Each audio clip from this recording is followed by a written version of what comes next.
नमस्कार दोस्तों, मैं हूं बिट्टू कुमार और मेरे यूट्यूब चैनल में आपका स्वागत है। दोस्तों, बहुत सारे शिक्षक अभ्यर्थी कन्फ्यूज हैं एडमिट कार्ड को लेकर, तो आज एडमिट कार्ड पे हम वीडियो बनाने वाले हैं। बहुत सारे डॉक्यूमेंट से रिलेटेड परेशान हैं। जो मेरे पास समस्या आ रहा है, जो मेरे पास कॉल आ रहा है, उससे रिलेटेड किस तरह का समस्या लोगों को पास है, जिस तरह से हम बात करते हैं, रूबरू होते हैं, डेली ना कुछ कॉल मैसेज आ जाता है, सर मेरे पास ये समस्या है, क्या करें, मेरे पास वो समस्या है, क्या करें। तो जो समस्या है उस समस्या का समाधान तो होगा ही होगा। परेशानी आई है तो परेशानी का सामना तो करना ही पड़ेगा।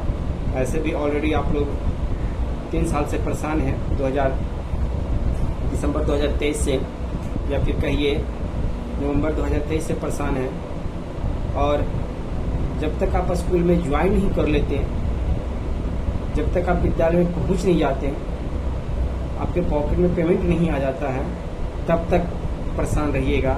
या बात कहिए कि जब तक आपका औपबंधिक जो ज्वाइनिंग लेटर होता है, फिलहाल जो ज्वाइनिंग लेटर मिल रहा है वो औपबंधिक मिल रहा है, यानी कि प्रोविजनल ज्वाइनिंग लेटर मिल रहा है 2 साल का या 1 साल का, वो आपको जब तक खत्म नहीं हो जाता है तो वो समस्या आपकी बनी रहेगी। कभी ये समस्या को लेकर, कभी वो समस्या को लेकर। तो सारी चीज़ों पे आज हम मंथन करने वाले हैं। सोचे थे लाइव डिबेट लाएंगे कि कुछ प्रश्न का जवाब आपसे हम लेंगे, ताकि उस चीज़ पे हम विचार करें और आपको बताएं। क्योंकि वीडियो रिकॉर्डेड में होता है कि सिर्फ हम अपनी बातों को रख लेते हैं, लेकिन लाइव सेशन में ये होता है कि आप अगर कुछ कमेंट कर रहे हैं, कुछ पूछ रहे हैं, अभी आप पूछेगा तो हमें नहीं पता चलेगा, आप वीडियो के बाद पूछिएगा। और लेकिन लाइव में होता है कि आप डायरेक्ट पूछ लेते हैं कि सर ये समस्या, तो वो समस्या को ख़त्म करने के लिए हम लाइव जवाब दे सकते हैं।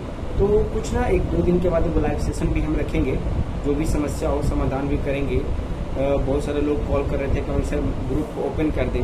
आज हमने ग्रुप को ओपन किया तो लगभग 200 से 300 क्वेश्चन ऐसे आए कि जो फालतू थे।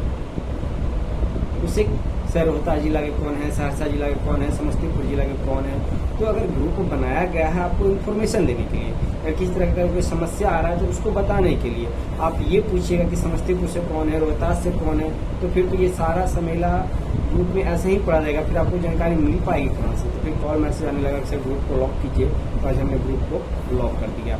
तो चलिए मेन मुद्दा पे बात करते हैं। सबसे बड़ा फोकस है एडमिट कार्ड को लेकर कि सर मेरा एडमिट कार्ड खो गया है, गुम हो गया है, मेरे पास एडमिट कार्ड नहीं है, क्या करें। तो 2265 लोगों का रिजल्ट आया है, और रिजल्ट आपको 23 के बाद 24-25 समझिए कि पौने 2 साल होने जा रहा है। पौने 2 साल में ही आपका रिजल्ट आया, 1.5 साल से ऊपर हो गया है।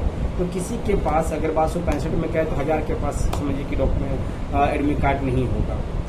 1000 में ऐसे हैं कि 500 के पास PDF होगा, 500 के पास ये नहीं होगा। कुछ के पास एडमिट कार्ड है तो सर स्टिकर नहीं है, सर सिग्नेचर नहीं है, क्या समस्या होगा। तो ये ऑलरेडी बोल रहे हैं ना कि 2265 में 1500 के पास ऐसा समस्या है। 600-700 ऐसे कैंडिडेट होंगे जो पूरी तरह से परिपूर्ण है। तो क्या उन लोगों का ज्वाइनिंग नहीं होगा? बिल्कुल होगा, वो लोग ज्वाइन भी करेंगे, विद्यालय में पढ़ाएंगे भी। लेकिन हाँ, समस्या का समाधान आया है तो समस्या का समाधान भी किया जाएगा। सबसे पहले उनको हम बता दें जिनका एडमिट कार्ड नहीं है या जिनके पास PDF नहीं है। जब आप काउंसलिंग कराने जाइएगा तो वहाँ पे आप क्या शो कीजिएगा कि हम कैंडिडेट हैं। एक एडमिट कार्ड से ही ना, सबसे पहला आधार तो एडमिट कार्ड ही होता है, तो वह नहीं है।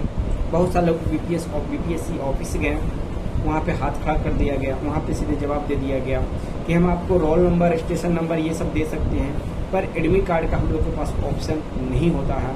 दोबारा अपलोड करने का ये सिस्टम नहीं है कि हम आपको दोबारा अपलोड करके, जो गए हैं, जो हमसे बात की, बताया कि सर हम BPSC ऑफिस गए एडमिट कार्ड को लेकर, वहाँ साफ मना कर दिया कि एडमिट कार्ड अवेलेबल नहीं हो पाएगा। रजिस्ट्रेशन नंबर चाहिए तो बोलिए हम दे देते हैं, रोल नंबर बोलिए तो हम दे सकते हैं, लेकिन एडमिट कार्ड नहीं दे सकते। तो लगभग दोबारा एडमिट कार्ड आपको BPSC नहीं देगा। अगर वैसा हो सके, अगर पोर्टल खोल दे दोबारा, तो हो सके दोबारा देने का चांस हो, दे सकता है, लेकिन नहीं दे सकता। इस स्थिति में आपको क्या करना है, सबसे पहले आप कोर्ट जाइए। कोर्ट से एक पेपर बनता है एफिडेविट का, वो आप पेपर बनवा लीजिए। कहीं 300 लगेगा, 350, 400, 500, एटलीस्ट इतना तक आपका बन जाएगा। 500 से बेसी नहीं लगेगा। 300-350 बनाने में लगता है, 100-150 जो होता है वो वकील फीस लेता है, उतना में आपको बना देगा। कोई 1000 रुपये भी मांगेगा, वो डिपेंड करता है वकील पे। तो वहाँ जाइए, आप उनको मैटर समझाइए, मैटर ये बताइए कि जो मेरा एडमिट कार्ड था वो गुम हो गया। अब गुम हो गया तो गुम होने का मामला जैसे लिखिएगा तो वहाँ पे क्या है कि FIR आप लगाइए। तो FIR यहाँ पे बनता नहीं है, लेकिन एक एप्लीकेशन थाना में दे दिए, सना दीजिए, तो उससे भी काम हो जाएगा। तो बोले कि बरसात में गीला हो गया या गल गया या कपड़े फिचा रहे थे उसमें गल हो गया, क्योंकि 1 महीना का चीज नहीं है ना कि आज एडमिट कार्ड जारी हुआ, कल एग्जाम हुआ, परसों रिजल्ट हो गया और तरसों ज्वाइनिंग हो गया। वो कब होता था? जब के पाठक थे, जो के पाठक थे सर थे, 1 महीना के अंदर सारा समस्या का समाधान हो जाता था सारा। अभी वो रहते तो शायद आप लोग भी स्कूल में ज्वाइन किए होते रहते, तो वो नहीं होने के कारण आपको 1.5 साल 2 साल लग रहा है। तो क्या कीजिएगा, लेट है तो सहना ही पड़ेगा। ऊपर के अधिकारी जो लेट कर रहे हैं उनके बदौलत आपका भी लेट हो रहा है, जो हो रहा है वो भी सही हो रहा है, जो होगा भी वो भी सही होगा, ये भी जान लीजिए। तो आप कोर्ट जाइए, वहाँ से पेपर बनवा लीजिए, पेपर बन जाएगा, आपका एडमिट कार्ड का समस्या समाधान हो जाएगा। क्योंकि सत्यापित एक कोर्ट ही कर सकता है और कोई सत्यापित नहीं कर सकता। किसका आप प्रूफ दीजिएगा वहाँ पे? तो कोर्ट से सत्यापित करवाइएगा तब तो ही प्रूफ दीजिएगा। बहुत सारे ऐसे कैंडिडेट हैं कि सर मेरे पास एडमिट कार्ड नहीं है, उसका PDF है, तो सेम वही हो गया। अब PDF का प्रिंट आउट निकाल लीजिए, उससे भी काम चला लीजिएगा। बहुत सारे का प्रश्न है, सर मेरे पास स्टिकर और सिग्नेचर नहीं है, तो ये सबके पास है, ये लगभग सबके पास समस्या है। किसी में स्टिकर नहीं है तो सिग्नेचर नहीं है, हुआ ही नहीं है। लगभग हम बता रहे हैं आपको, अगर 2265 का है तो 1500 के पास आपको स्टिकर सिग्नेचर देखने को नहीं मिलेगा। किसी में स्टिकर होगा तो सिग्नेचर नहीं होगा, ये भी समस्या है। तो ये प्रॉब्लम वाली चीज नहीं है। अगर आपके पास PDF है तो उससे भी सारा काम आपका हो जाएगा। इससे रिलेटेड बहुत सारे के ये होता है कि सर मेरा टाइटल में कुमार की जगह ये लिखा गया, राज लिखा गया, राज की जगह कुमार लिखा गया, बीच में स्पेस नहीं है, डबल ई पड़ गया, आई पड़ गया। तो ऐसे डॉक्यूमेंट के लिए भी आप कोर्ट से वो पेपर बना लीजिए। एप्लीकेशन का कोर्ट जाइए, वहाँ पे अब लोग बोलेंगे सर इसका फॉर्मेट दे दीजिए, इसका ये दीजिए। इसका कोई फॉर्मेट नहीं होता, एक स्टाम्प पेपर होता है, स्टाम्प पेपर के थ्रू ही आपको वहाँ पे बना दिया जाएगा। तो आप वहाँ वकील से संपर्क कीजिए, मैटर बताइए, वो आपको टाइप करके सारा समस्या का समाधान बताएंगे और एक ही हाथ पे से आपका सारा काम हो जाएगा। मान लीजिए किसी के पास एडमिट कार्ड नहीं है तो डॉक्यूमेंट में भी समस्या है, तो वो भी समस्या का समाधान आपको इसी पेपर से हो जाएगा। क्योंकि वहाँ क्या प्रूफ दीजिएगा, आपको रिपोर्ट सही में प्रूफ दीजिए। कभी ऐसा आप देखे हैं कि वहाँ गए हैं और एडमिट कार्ड की वजह से किसी का काउंसलिंग नहीं हो पाया है, ज्वाइनिंग नहीं हो पाया है, ऐसा कभी सुने हैं? नहीं ना। तो वो आपका होगा, वो समस्या का समाधान भी होगा, ज्वाइनिंग भी होगा। लेकिन थोड़ा सा प्रॉब्लम है, जब तक आपका काउंसलिंग नहीं हो जाता तब तक आप टेंशन में रहिएगा, आपके पास टेंशन बना रहेगा। आधार कार्ड में कोई समस्या है? हाँ, एक चीज़ और, बहुत सारे लोग कॉल और कमेंट और मैसेज कर रहे हैं कि सर हम NCL अभी बना ले, आवासीय अभी बना ले, EWS अभी बना ले। तो आपको कोई डॉक्यूमेंट अभी बनाने की आवश्यकता नहीं है, ज़्यादा इसी चीज़ को परेशान हो रहे हैं। याद रखिएगा, रूल और रेगुलेशन जो नियम होता है, जिस वक्त आपने फॉर्म भरने वक्त जमा किया था, जो भी डॉक्यूमेंट सबमिट किया था, वही डॉक्यूमेंट आपको काउंसलिंग DB में लगेगा। उसके अलावा सोचेगा कि हम नया बना के हम वहाँ पे सरकार को दे दें, तो वो नहीं चलेगा। इसलिए वहाँ पे वाटर मार्क हो जाता है कि आप वहाँ पे पुराना ना देके उसी चीज़ को दीजिए। क्यों ना बहाली 10 साल के बाद हो, क्यों ना बहाली 8 साल के बाद हो, क्यों ना बहाली 5 साल के बाद हो, लेकिन डॉक्यूमेंट आपको वही देना है जिस समय आपको भरे थे। मान लीजिए कि आवासीय आपने 2023 का डाला है, अगर आप सोचेंगे कि आवासीय हम 2025 का डालें तो वो नहीं चलेगा, आपको वहाँ पे रिजेक्ट कर देगा। तो इस सबसे चीज़ से बचने का प्रयास कीजिए, करते रहिए। और रही बात काउंसलिंग को लेकर, तो लोग जितने भी जो टॉप लीडर हैं जो काम कर रहे हैं वो अपना काम कर रहे हैं, सचिवालय जा रहे हैं। हो सके प्रयास किया जा रहा है कि सितंबर में सारा प्रोसेस आपको खत्म कर लिया जाए, जितने भी काउंसलिंग हो, जिला अलॉट हो, सारा भी प्रोसेस कर लिया जाए। हमने टीम को सुझाव भी दिया था, हमारे जो सीनियर हैं, हमारे जो लीडर हैं, उनको हमने सुझाव दिया था कि सर एक एप्लीकेशन सचिवालय में जाके आप लगाइएगा कि जितने भी जो कैंडिडेट हैं TR2 का जो रिजल्ट आया है उनका होम डिस्ट्रिक्ट ही अलाउट करने का प्रयास कीजिएगा। क्योंकि ठीक है आप दूसरे डिस्ट्रिक्ट अलाउ कर दीजिएगा और फिर वो कैंडिडेट ट्रांसफ़र का मांग करेंगे, क्योंकि उनका ट्रांसफ़र तो होगा नहीं।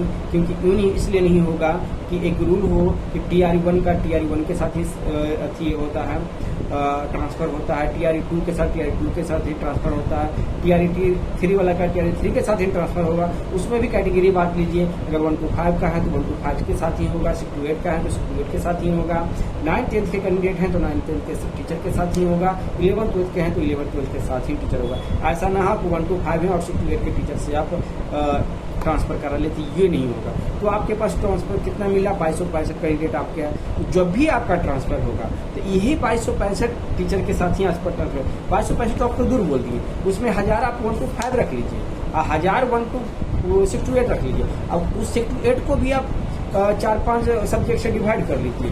तो अगर आप मान लीजिए कि 1 to 5 में आपका रिजल्ट है तो ट्रांसफर आपका 1 to 5 से ही होगा। 6 to 8 का रिजल्ट है तो 6 to 8 के कैंडिडेट से ही आपका ट्रांसफर होगा।